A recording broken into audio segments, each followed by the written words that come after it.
ini. Ya, pesan Tuhan di minggu ini sebenarnya kita diingatkan untuk belajar dari seorang perempuan Kanaan, ya. Belajar dari kegigihannya, belajar dari pantang menyerahnya dia. Nah, jadi kita baca dulu dari Matius 15 ayat yang ke-23.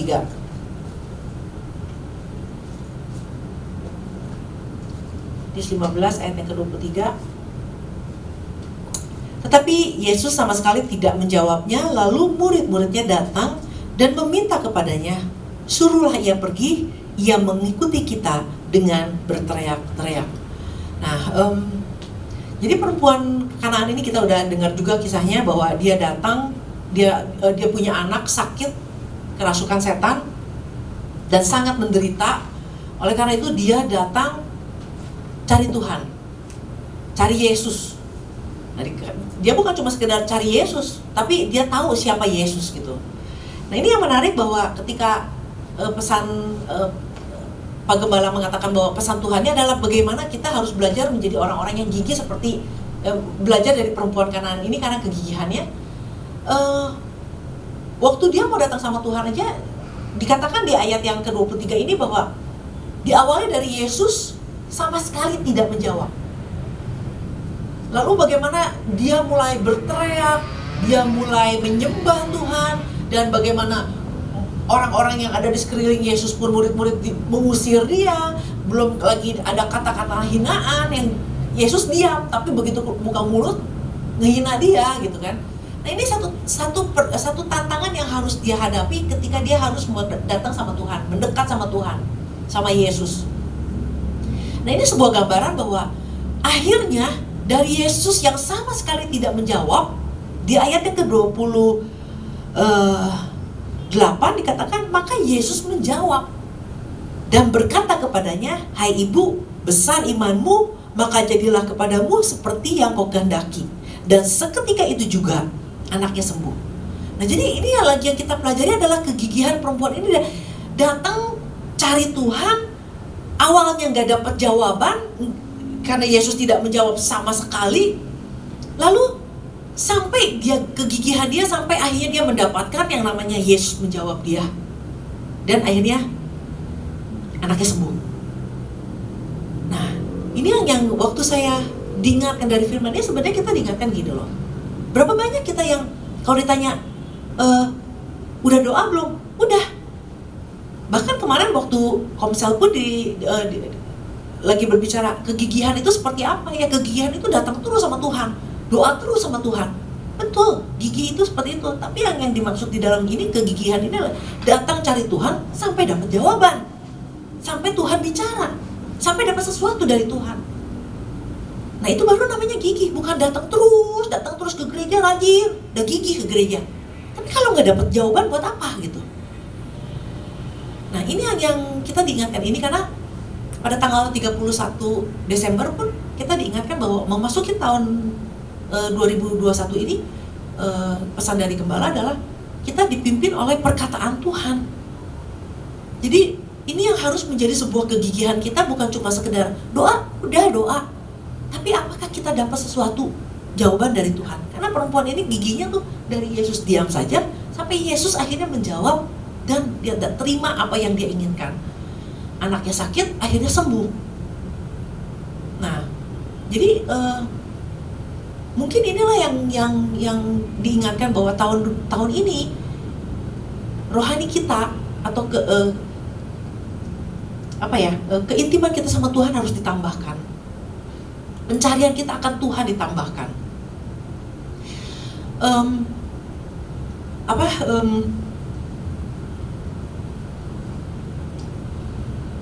Kebanyakan dari anak-anak Tuhan, orang-orang percaya adalah gini, punya masalah, ya entah itu masalah uang, masalah ekonomi, atau masalah penyakit. Ya, untuk sekarang sih pasti kan persoalannya pasti di masalah keuangan ya. Nah, datang doa nih, Tuhan, tolong saya butuh ini Tuhan, saya ada masalah dengan ini, saya begini, gini, Tuhan tolong saya, amin. Nah, setelah amin, apa yang kita lakukan? Karena kita lagi butuh uang, lagi kita butuh pemasukan, akhirnya kita gigih di dalam cari uang.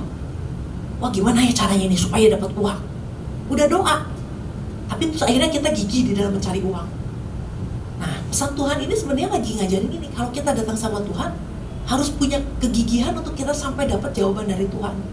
Bukan akhirnya kita berusaha sekuat tenaga untuk memenuhi apa yang menjadi kebutuhan kita. Nah, ini kan yang terjadi sama perempuan yang pendarahan 12 tahun kan. Bagaimana usaha dia pengen sembuh. Dan dia usaha mati-matian untuk apa? Untuk bisa sembuh. Dia pergi dari, mungkin dia punya banyak uang, dari dia pergi ke tabib A, tabib C. Dia bilang, ada orang bilang, mending ke tabib ini deh. Itu bagus banget. Dia pergi juga. Sampai akhirnya segala usaha yang dia lakukan sampai akhirnya uangnya habis. Kesembuhannya nggak dapat gitu. Nah, sampai di titik yang akhirnya dia dengar Yesus ada di kota dia. Nah, disitulah dia artinya gini, waktu dia dari dia sakit pendarahannya di level segini, saking dia cari kesembuhannya, bisa aja kesakitannya meningkat. Nah, di dalam kesakitan yang dia semakin meningkat dan pendarahannya semakin hebat, kalau dia udah mulai lemas, udah mulai tidak punya kekuatan, dia cari Tuhan. Waktu dia sungguh-sungguh, dia gigih cari Tuhan, karena nggak mudah gitu loh untuk orang yang dalam keadaan lemah, dalam keadaan yang kesulitan seperti itu, untuk dapetin Tuhan di tengah gerombolan orang begitu banyak nggak gampang. Tapi dia gigih sampai akhirnya dia dapatkan Tuhan Yesus. Ternyata benar, waktu dia dapat Yesus, dia dapat kesembuhan.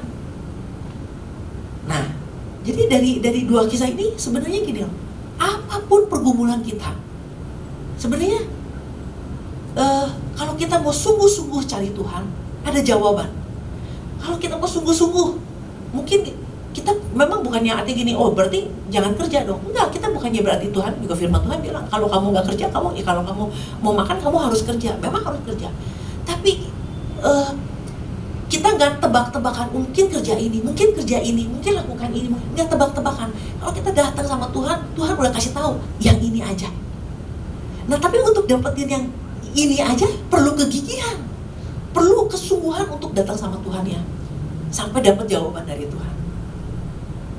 Nah, problemnya kan gitu, semua rata-rata gitu. Sampai akhirnya mungkin Tuhan sampai bilang, aduh Marta, kenapa engkau menyusahkan diri dengan banyak perkara gitu loh. Sebenarnya kalau kamu mau datang sama aku tuh kasih jawaban. Aku punya jawaban yang nggak usah cari A, B, C, D sampai Z. Coba. Sama cuma datang, nanti dapat jawaban yang ini. Nah, karena Tuhan nggak pernah ingin kita menyusahkan diri dengan banyak perkara. Nah, kalau kita baca di dalam Matius, kita lihat di dalam Matius 6 ya, Matius 6.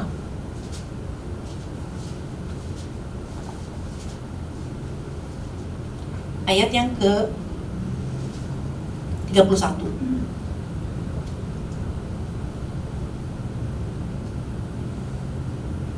Sebab janganlah kamu khawatir dan berkata, apakah yang akan kami makan, apakah yang akan kami minum, apakah yang akan kami pakai.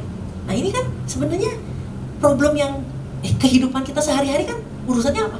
Makan, minum, pakai. Cari duit, bayar cicilan, bayar tagihan, bayar apalagi? Bayar uang sekolah, bayar. Nah, ayat yang ke-32 dikatakan, semua ini dicari bangsa-bangsa yang tidak mengenal Allah. Akan tetapi Bapamu yang di surga tahu bahwa kamu memerlukan semuanya itu. Tetapi carilah dahulu kerajaan Allah dan kebenarannya, maka semuanya itu akan ditambahkan kepadamu. Sebab itu janganlah kamu khawatir akan hari besok, karena hari besok mempunyai kesusahannya sendiri. Kesusahan sehari cukuplah untuk sehari. Nah, kita sangat kenal sekali firman Tuhan ini. Nah, tapi kalau kita dengar, jadi ada dua kelompok ya. Orang yang mencari, ya di sini katakan semua ini dicari oleh bangsa-bangsa. Ada lagi, carilah dahulu. Ini urusan mencari ya. Di dalam bahasa aslinya ini mencari itu adalah siteo atau episiteo. Nah, ini yang dua-duanya punya arti yang sama. Artinya gini, lu cari, lu kejar sampai dapat. Nah ini kan perlu kegigihan kan. Untuk bisa dapat tuh perlu kegigihan. Nah tapi mau cari yang mana? Mau carilah kerajaan Allah dan kebenarannya. Kamu mau sungguh-sungguh mau mendapatkan, mau belajar, mau ngerti tentang kerajaan Allah dan kebenarannya, atau mau kerja keras, mau sungguh-sungguh mencari apa yang jadi kebutuhan, cari makanan, minuman, dan pakaian. Nah ini dua-duanya perlu kegigihan. Nah banyak orang kan mencari lebih mudah untuk ya udah ada tenaga, ada kesempatan, ya udah cari yang dibutuhkan, cari makanan, minuman, dan pakaian, artinya cari uang, cari materi dengan sungguh-sungguh. Bisa dikaya nggak? Pasti bisa kaya, karena orang dunia pun gitu. Nah, tapi kan firman Tuhan bilang, kalau kamu cari yang itu tuh yang biasa dicari oleh bangsa-bangsa yang tidak mengenal aku. Nah, bangsa-bangsa yang tidak mengenal Tuhan itu, ini bukan lagi bicara soal orang kafir, penyembah berhala. Orang-orang Kristen pun juga banyak yang nggak kenal Tuhan. Bahkan di dalam, kalau kita bahasa aslinya ini bangsa-bangsa yang tidak mengenal Tuhan ini dikatakan tentang kelompok orang. Bahkan ada yang dikatakan human family, ini keluarga. Ada juga yang bicara tentang tribe atau suku. Ini jadi bangsa-bangsa ini punya arti yang banyak sekali, yang mendalam. Pokoknya orang-orang yang nggak terlalu ngerti Tuhan, nggak terlalu kenal Tuhan. Makanya dia usaha mati-matian. Kenapa? Sampai akhirnya kekhawatirannya luar biasa. Nah, Tuhan bilang, carilah kerajaan Allah dan kebenarannya. Kalau kamu gigihnya di sini, gigihnya kamu harus gigih mencari kerajaan Allah sampai kamu ngerti, sampai kamu paham, sampai kamu tahu posisi kamu di kerajaan Allah itu seperti apa. Maka Bapamu yang di surga, dikatakan apa? Tahu bahwa kamu memerlukan semuanya itu. Maka semuanya itu akan ditambahkan kepadamu. Nah sebenarnya Tuhan punya cara yang Tuhan gak pengen kita jadi punya kesusahan, kesulitan. Tuhan pengen kita hidup yang gampang aja. Tapi itulah sifat manusia, pengen cari yang susah, pengen usaha, pengen gigih di tempat yang sampai akhirnya begitu sampai di rumah gak punya waktu lagi untuk terlalu lelah untuk cari Tuhan. Tapi Tuhan kan bilang, carilah dahulu kerajaan Allah. Nah kalau direnungkan lagi, carilah dahulu kerajaan Allah. Nah cari ini kan katanya arti katanya adalah siteo. Nah siteo ini berusaha mendapatkan, mulai merenungkan, mempertanyakan, mempelajari, cari tahu lebih lagi tentang hal kerajaan Allah. Kadang-kadang coba pernah direnungkan nggak? Kalau firman Tuhan bilang carilah dahulu kerajaan Allah dan kebenarannya, prakteknya seperti apa coba?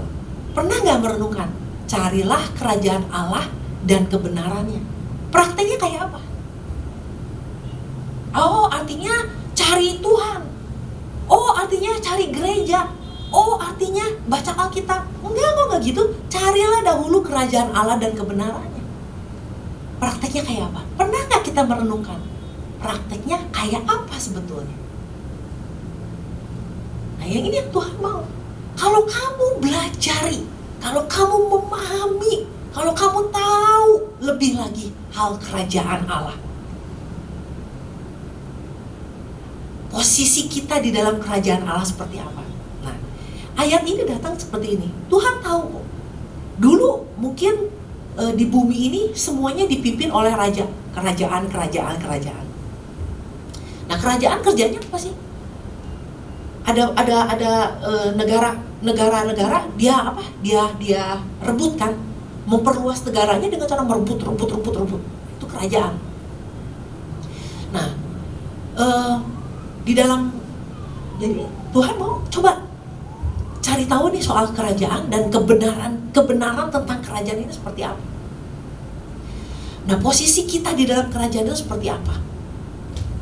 Nah karena kita ada di dalam negara yang republik, presiden, yang urusannya seperti ini, kita kadang-kadang kurang paham tentang yang namanya kerajaan. Nah oleh karena itu ketika Tuhan bilang carilah dahulu kerajaan, pelajari soal kerajaan. Nah, kalau kamu pelajari kamu ngerti soal kerajaan, dan akhirnya kita mengerti juga tentang kerajaan Allah itu seperti apa sistemnya, agendanya seperti apa, posisi kita di dalam kerajaan seperti apa, maka semuanya akan ditambahkan kepada. Sebenarnya Tuhan nggak pengen kita kesulitan seperti Yesus bilang sama Marta, Marta, Marta, engkau menyusahkan diri dengan banyak perkara.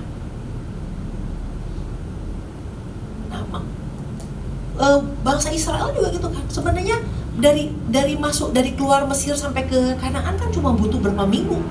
Tapi kadang-kadang banyak perkara yang kita nggak ngerti, banyak perkara yang banyak nggak ngertinya sampai akhirnya harus muter-muter berapa puluh tahun gitu. Nah, ini bukan yang Tuhan mau. Nah, jadi akhirnya ketika saya mulai carilah dahulu, mulai menggali hal tentang kerajaan. Nah, dicari oleh bangsa-bangsa.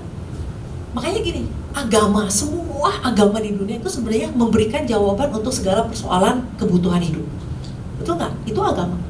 Nah, tapi Yesus datang begini, bertobatlah, sebab kerajaan Allah sudah datang. Kerajaan Allah sudah dekat. Nah, jadi Yesus datang dengan program agenda kerajaan. Berbeda dengan agenda yang dibawa sama pemimpin-pemimpin agama. Dia datang sebagai raja, bukan sebagai pemimpin agama. Dia datang sebagai raja dari kerajaan. Nah, agendanya apa? Agendanya adalah gini, kalau kamu ngerti posisi kamu di dalam kerajaan, kamu bukan dari dunia. Nah, orang agama, orang-orang yang tidak mengenal Tuhan, mikirnya gini, dia orang dunia, nanti mati masuk surga. Berusaha mati-matian, berusaha supaya bisa masuk surga. Itu orang-orang yang gak kenal kerajaan. Tapi dari kerajaan itu adalah gini, kamu ini dari kerajaan diutus ke dunia. Nah, sebagai orang-orang yang diutus ke dunia, segala yang kita butuhkan dipenuhi oleh kerajaan Allah. Jadi kalau kita memahami ini, jadi gini loh, perlu gak kita mengerti ini? Nah, karena pemahaman kita, cara pikir kita, cara pandang kita akan ngedrive kehidupan kita, akan ngedrive iman kita, gitu loh. Jadi makanya kan Tuhan bilang harus berubah cara pikiran kamu. Kalau pikiran kita udah ikut Tuhan bertahun-tahun masih pikiran yang lama, ya imannya ya sekitar yang begitu-begitu aja. Tapi kalau kamu udah mulai berubah, mengerti rencana Tuhan, maka iman kita, segala sesuatu yang kita lakukan, kita didrive dengan cara yang berbeda. Jadi perubahan pikiran itu penting sekali. Nah, sekarang kita diingatkan, mau gigih di mana nih? Kalau gigih untuk cari tahu lebih lagi tentang kerajaan, maka Tuhan bilang, maka segala sesuatunya akan ditambahkan kepadamu. Nah, Tuhan kasih jalan enak gitu loh. Nah, makanya kan kalau orang bilang, enggak, saya mah bukan orang agamawi, saya bukan agama Kristen, tapi saya orang kerajaan. Nah, tapi kita lihat, kesaksiannya kan selalu urusannya gini, iya saya tuh dapat berkat. Berkat kan, buat orang Kristen kan sebenarnya ujung-ujungnya materi. Saya dapat ini, dapat itu, semua kan urusannya dapat kebutuhan. Gak pernah ada yang namanya, kalau orang yang benar-benar cari kerajaan Allah, yang sungguh-sungguh cari kebenaran, kesaksiannya apa? Saya dapat sesuatu dari Tuhan. Tuhan bicara sama saya. Saya minta sama Tuhan kuasa. Saya minta sama Tuhan hikmat. Saya minta sama Tuhan bagaimana berjalan dengan otoritas. Lalu saya dapat dari Tuhan bagaimana saya harus berjalan dengan kuasa dan otoritas. Nah, itu kan kesaksian yang dari kerajaan sama kesaksian orang-orang agama yang punya agama bedanya seperti itu. Nah, kalau kita dengar ini ya, orang agama yang lain juga kesaksiannya sama. Aduh, beneran diridhoi Allah, dapat ini. Aduh, saya diberkati, saya dapat ini. Apa bedanya dengan agama-agama yang lain? Nah, tapi Tuhan bilang, aku datang bawa kerajaan. Agendanya beda, cara-caranya berbeda. Nah, makanya kalau kita mengerti tentang paham bahwa kita adalah orang-orang yang diutus, Tuhan gak mungkin utus kita lalu kita biarin begitu aja. Betul gak? Makanya diutus, makanya Tuhan bilang, aku berikan seorang penolong. Dia tahu kalau kita diutus itu nggak gampang. Sebagai duta kerajaan itu di bumi ini nggak gampang jalan sendiri. Makanya ada kasih penolong yang akan menuntun kita di dalam seluruh kebenaran. Terus begitu apa? Disuruh penuh Roh Kudus supaya apa? Kita bisa berbahasa roh. Nah, bahasa roh ini bukan bahasanya agama. Ini bahasa pemerintahan. Supaya apa? Kita bisa terkoneksi sama pusat terus. Nah, makanya kita diingatkan harus intim dengan Tuhan, intim dengan pusat. Kita udah diutus ke bumi, berjalan sendirian. Kalau kita nggak terkoneksi dengan pusat, sebenarnya pusat mau apa nih buat kita? Pusat punya agenda apa nih supaya kita melakukannya? Supaya kita nggak bingung, supaya kita nggak ceroboh. Nah, makanya harus terus menerus terkoneksi. Nah, makanya ada ayat yang mengatakan ini, Allahku memenuhi segala kebutuhanku menurut kekayaan kemuliaan di dalam Yesus Kristus. Jadi sebenarnya kalau kita terkoneksikan, kita sadar bahwa kita adalah orang-orang yang diutus, Allahku, Rajaku, kerajaan Allahku akan memenuhi kebutuhan. Maka semuanya akan ditambahkan kepada. Sebenarnya Tuhan maunya sesimpel itu. Nah, tapi kan kegigihan kita adalah kegigihan dengan kekuatan. Karena apa? Di-push, di-drive sama kebutuhan. Nah, saya ngomong gini bukan berarti, jadi gak usah kerja. Enggak. Tuhan juga bilang harus kerja. Tapi inilah yang Tuhan ingatkan, carilah dahulu. Kalau kita, makanya banyak orang percaya Yesus percaya, tapi hidupnya penuh dengan kekhawatiran. Ya kan? Kekhawatiran kan udah kayak makanan sehari-hari. Punya Yesus, iya, ke gereja, iya, pelayanan, iya. Tapi khawatirnya gak habis-habis. Karena apa? Gak ngerti posisi kita di dalam Tuhan. Bahwa Allahku. Nah, jadi waktu kita tahu, gigih cari jawaban dari Tuhan, saya harus kerja apa? Saya harus bagaimana? Nah, sampai dapat jawaban. Nah, ini yang sebenarnya kita diingatkan untuk dipimpin dengan perkataan Tuhan. Gak gampang. Tapi makanya itu dikatakan perlu kegigihan seperti perempuan ini, perempuan Kanaan ini. Bukan rajin cari Tuhan, tapi rajin sampai kita dapat dari Tuhan diam sampai Tuhan bilang, sampai Tuhan berkata. Nah, ini yang harus. Jadi artinya kita nggak tahu ke depannya seperti apa, tapi ini yang Tuhan ingatkan buat saya, buat kita semua. Nah, sebenarnya kalau mau diselidikin lagi tentang hal kerajaan, hal-hal apa nih sebenarnya yang kita bisa dapat dari kalau kita mengerti tentang kerajaan dan pola pikir kita berubah. Kita lihat di dalam Lukas 22.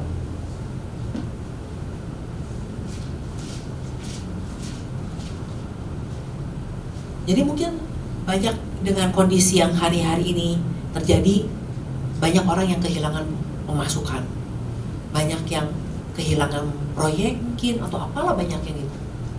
Nah, inilah saat momen terbaik datang cari Tuhan, gigih cari Tuhan sampai dapat jawaban dari Tuhan. Kadang-kadang dibawa ke satu posisi yang dimana kita yang tadinya sibuk kerja sampai akhirnya kita dibikin nganggur sama Tuhan. Bukan karena akhirnya kita loh kenapa gini ya? Bukan. Mungkin dibawa Tuhan untuk dengan pesan ini, kegigihan kita dari yang gigih kerja sampai gigih cari kerajaan Allah dan kebenarannya. Nah, dalam Lukas 22 ayat yang ke-29,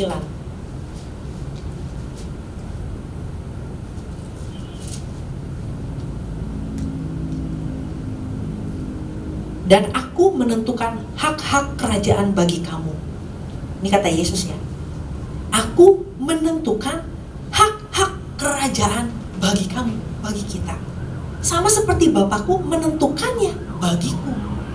Jadi Yesus datang sama Tuhan, Allah Bapa sama Raja, sudah ditentukan hak-hak kerajaan. Bukan kewajiban, hak-hak kerajaan. Dahsyat. Kalau di terjemahan yang lain, warisan kerajaan.